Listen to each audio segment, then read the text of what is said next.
Of course, I had to start this video off with the reel that gave me so many requests to do a full tutorial on this look. And then of course, I also wanted to give recognition to the stylist and the inspiration for the hairstyle in the first place.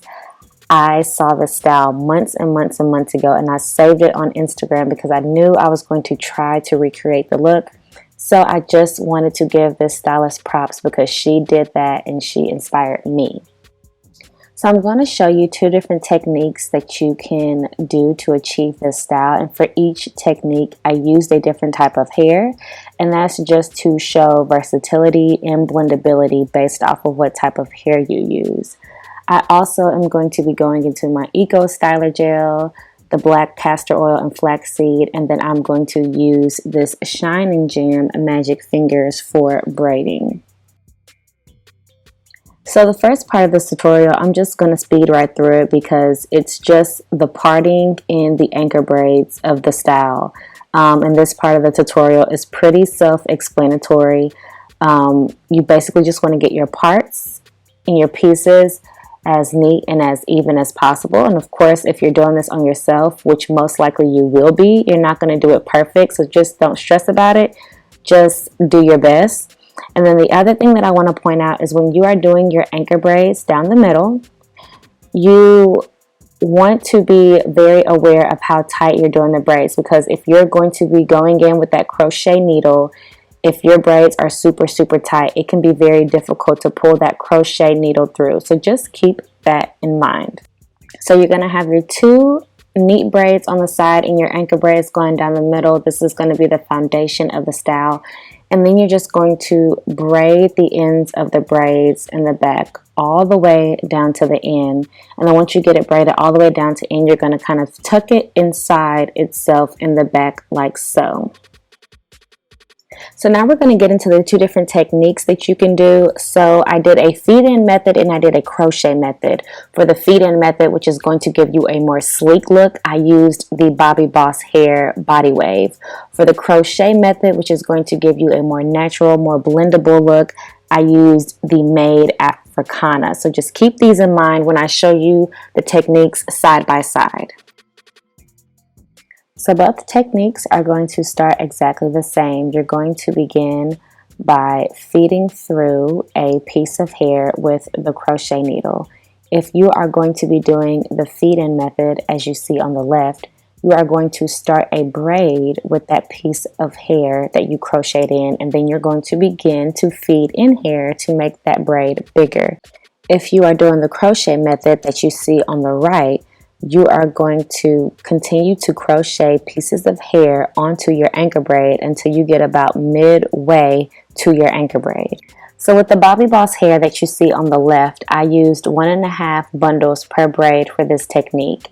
And with the Africana hair that you see on the right, I used 2 bundles out of the pack per braid for that technique. So with the crochet method, you are going to begin to braid that hair that you crocheted in all the way down to the end of the braid.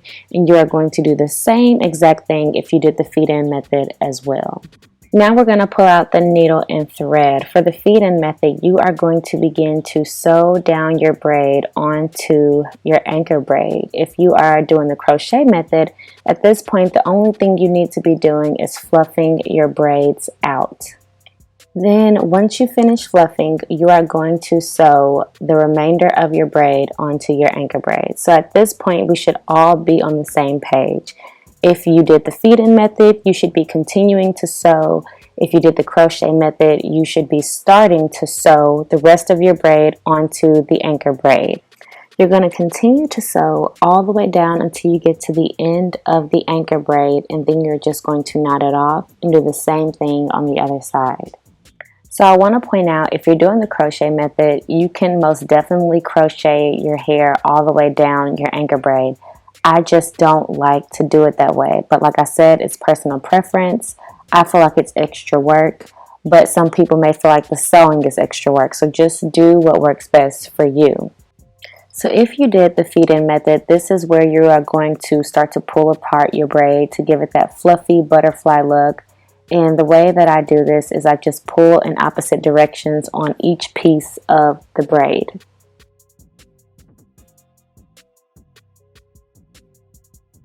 So once you have both braids sewn down and fluffed out, you're going to take the ends of those two braids and you're going to twist them together, and then you're going to tuck the end of the twist inside that tuck of your anchor braids.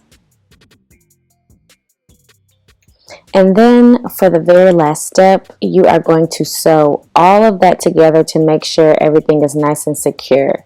You are going to be sewing the end of your braids onto the end of your anchor braids. So once you finish sewing, that is the last piece to complete the look. I just add a little baby hair, maybe fluff out my braids a little bit more, and then you get the final look.